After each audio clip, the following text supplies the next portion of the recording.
guys, we are back in my trusty van for the 6th round of the UCI Downhill World Cup here in Andorra, a track that we know very well and that was a little bit controversial last year because people found it way too fast, maybe not technical enough, and potentially a little bit dangerous due to the speed the riders had to go at in order to pretend for the win. This track is absolutely flat out and can suit different types of riders. However, Amaury and Loris actually live here, giving them a considerable advantage. And also, do not forget, this is Commensal's kingdom.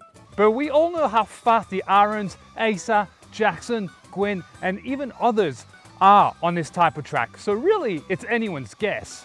However, after last week where Jackson's spectacular performance was not enough to win, the riders will have to push harder than ever in order to get the win, especially on such a short track.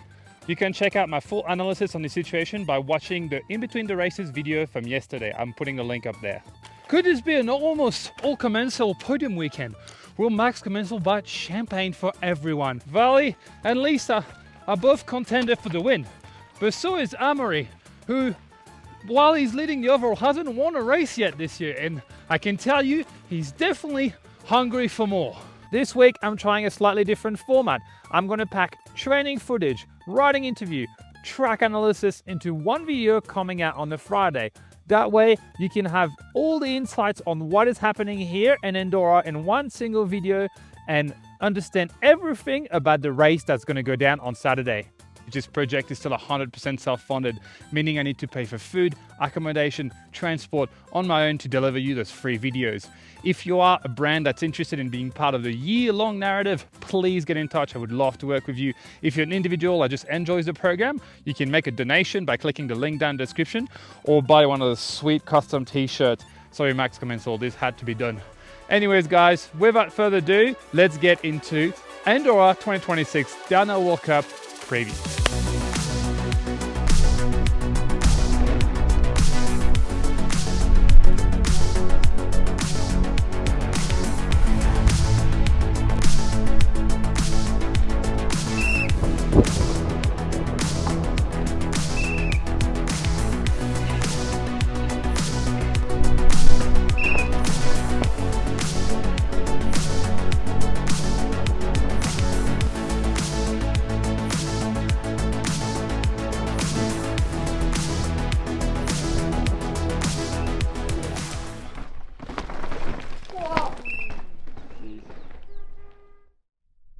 In Andorra, the riders send themselves straight off the gate into a tight off-camber which wreaked havoc in the junior category, as they are all well known for being a little over-enthusiastic.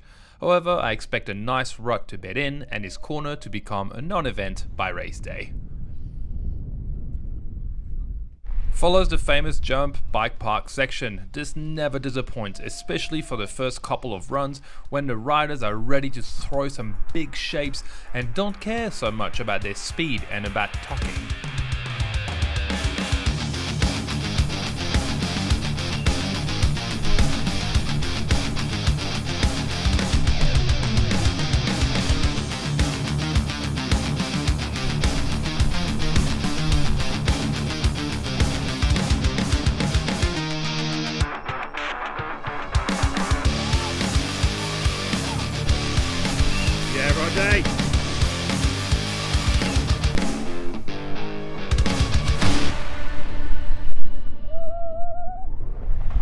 But the jumps aren't really the issue.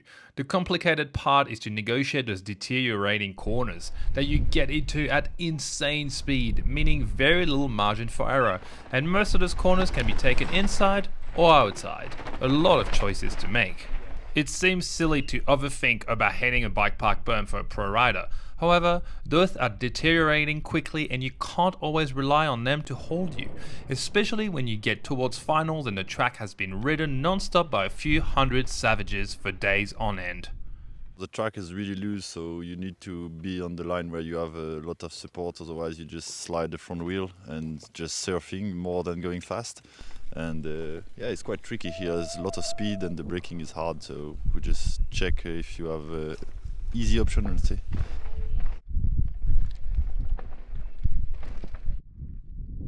The rock garden wasn't really a surprise as the main line developed really quickly and it didn't seem like creative options were going to be rewarded.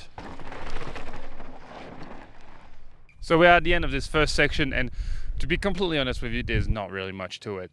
It's flat out, there's jumps, there's a little rock garden, which I'm guessing athletes will figure out pretty quick because it doesn't really move, like the rocks are quite well embedded in there.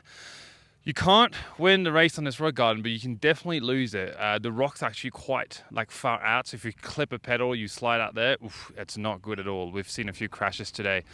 Yeah, anyways, so this first section, not super interesting from a line perspective. And now after the jump, we're going to get a bit more into the thick of it with this new fresh sections. The following section is extra loose and it seems like riders are tackling it in two different ways. You can get in wide, leave the throttle open until you hit the compression, pull the brakes really hard, then throw yourself into the left-hander. The line most riders were favouring though required a little bit more finesse, and an early braking, a turn onto a ledge, then a slight hop onto a lump that would help for braking.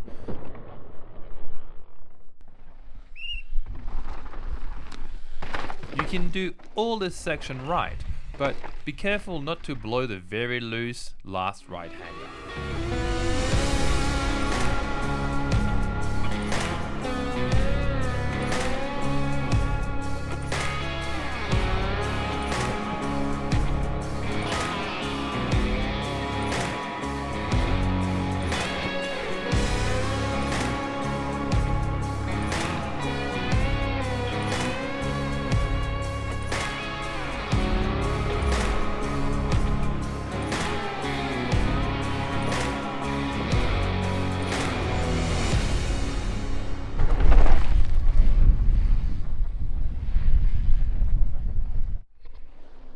This section before the steeps doesn't look like much, but this is where Juanfer threw it all away last year, so riders beware. Super deep dust, and the dust just sits there too. But no, it's normal stuff, wide open and super loose and dusty, loose rock everywhere. But it's a fun track, it's a good track. What do you mean the dust just stands in there? Like the breeze isn't that like heavy, so like some of these sections the dust is just like sitting in the air.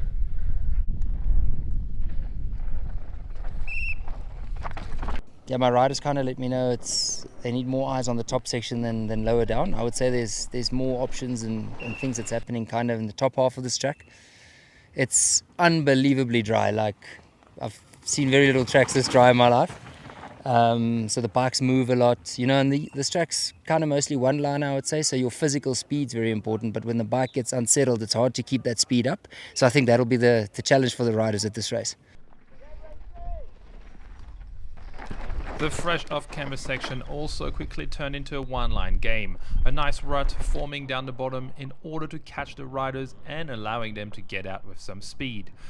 Speed they will need to carry in the flat section where a pedal catch would mean absolute death before the rock garden. Yeah, there's a couple of little sort of wheel placements I'd say in there, but this rock garden, rather like the rest of the track, is all about how much you can charge through it, to be fair. So it's set up the bike at the top, there's a little gap halfway through, and then just release the brakes. I don't really matter. There's two lines on the second part of it. I don't think it matters whether your rider's left or right. As long as you're releasing the brakes and getting to this turn faster than everybody else. Something that was highlighted last year is this inside-outside line. Bruni took the outside full tilt, hit the berm and followed the main line. Jackson and his legendary finesse got in slower but kept the high line, allowing him to gap in and out of that section. However, he did lose the race last year. But as said earlier, on such a loose, difficult track where a mistake can quickly turn fatal, sometimes the easy line is the better line. The triple they built last year hasn't changed much, except it seems like the berm is now harder to hit, meaning this jump requires a lot of pulling. After the triple, we enter the last section of woods, which will be decisive. It's loose in there, it's steep, it's actually in the woods, and so it's a bit more rooty, rocky, as opposed to the rest of the track, which is quite sandy, loose, full tilt. Yeah, someone did triple, sick. This first wood section is decisive because it leads onto a flat off camber. No speed out of this section means precious time lost. The riders then get full pelt into an absolutely blown out rut, and this rut actually caught out even some of the best. It's getting ripped apart, certainly getting rough now, but it seems to be very one-liney, especially after morning session where everyone figured it out. In the end of the day, it's precision, breaking points, and commitment for sure. Yeah, I'm thinking down here you could lose a lot of time if you're not on it. So yeah, it's gonna be top to bottom. It's gonna be very tight in times.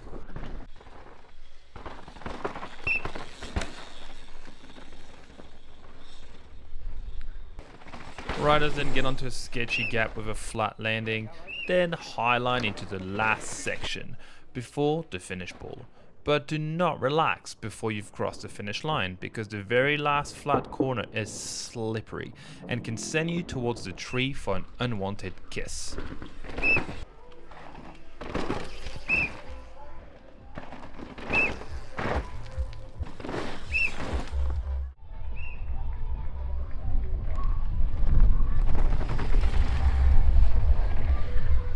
Guys, I've had a good sleep. It is now quality. I'm going to walk you down the track quickly and show you the most important sections and how they've changed for qualifying and for the race.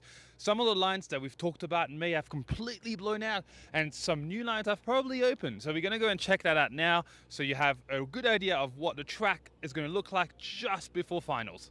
So you can see here, even that first off camber is now rutted out, and nice for riders to put their wheels in. So there shouldn't be too much damage done here.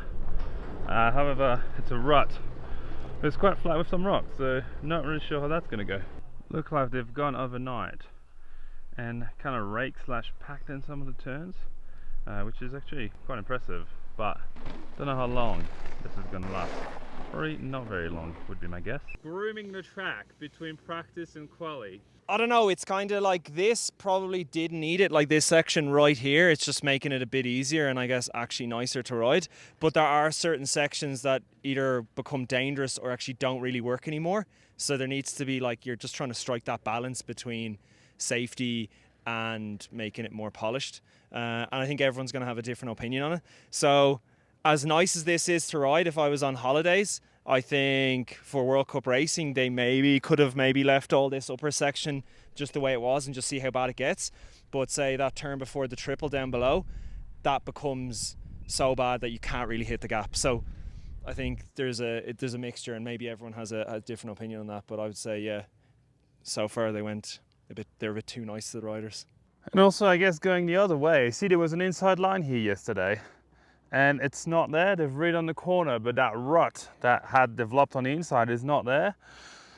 So, I mean, I guess the riders will adapt and they'll probably just do the rut again, but that seems weird to me that they've kind of patched up that like legit line which a lot of riders were actually taking. But the first thing I observed this morning is that it's a lot cleaner than after last practice yesterday. It's a lot cleaner because it was a real carnage at the end of training. What do you mean cleaner? Like they removed the rocks? Or? Yeah, like the loose rocks and everything. It looks like the digging crew just passed this one, and it's all clean now. It's fresh again. So now looking good. Not many lines in this first work garden. I think it'll go down because, yeah, first top section is all about speed, commitment in some loose turns and in the dust, so not much to see here. Just thanks to the digging crew, yeah. So the same here, they've cleaned up all that. It used to be beat up, but it's not going to take long to be beat up again regardless, so don't know how much difference it's going to make.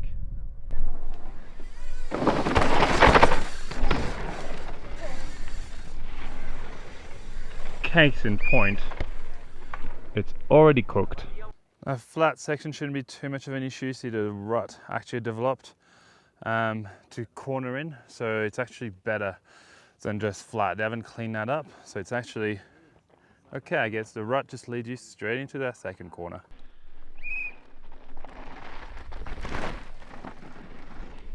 So this new section is Stenton one-liner really, but they've cleaned it up a little bit overnight, meaning it's probably a bit easier to get into this inside bank. I was getting real slippery here yesterday, so seems like it'll be easier to just head down inside. Gross. So gross. Okay, what do you think about this inside-outside line there? They're pretty tight time-wise. I think the inside you got to go a bit slower on the off-camber is a big rock drop, so then you get a really straight drive out. But they're able to carry pretty good speed out of the outside line too. So I don't know. We'll see. I don't think there's a lot of time in it, but the race is going to be decided by a small margin, so it's important. Okay, so it seems like they've rebuilt the corner a little bit because the riders with that blown out corner couldn't really corner properly to jump. So they've redone the corner. I don't know how long it's going to hold, but this might be a question of pulling really hard on that triple. Let's go. Oh, short. Doesn't look like they've cleaned up that bottom bit quite as much. It's pretty rough and still rocky. Look at that. Alright guys, this is the end of this training / qualifying video. I hope you liked the new format. Please let me know in the comments what you think about this combined video rather than one video on the Thursday and one video on the Friday.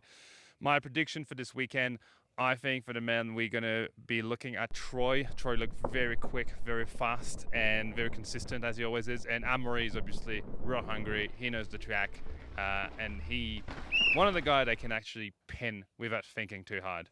And for the women, I would say Gloria actually looked very quick, and obviously Valley can't pull Valley away at any point. I might be doing it this weekend.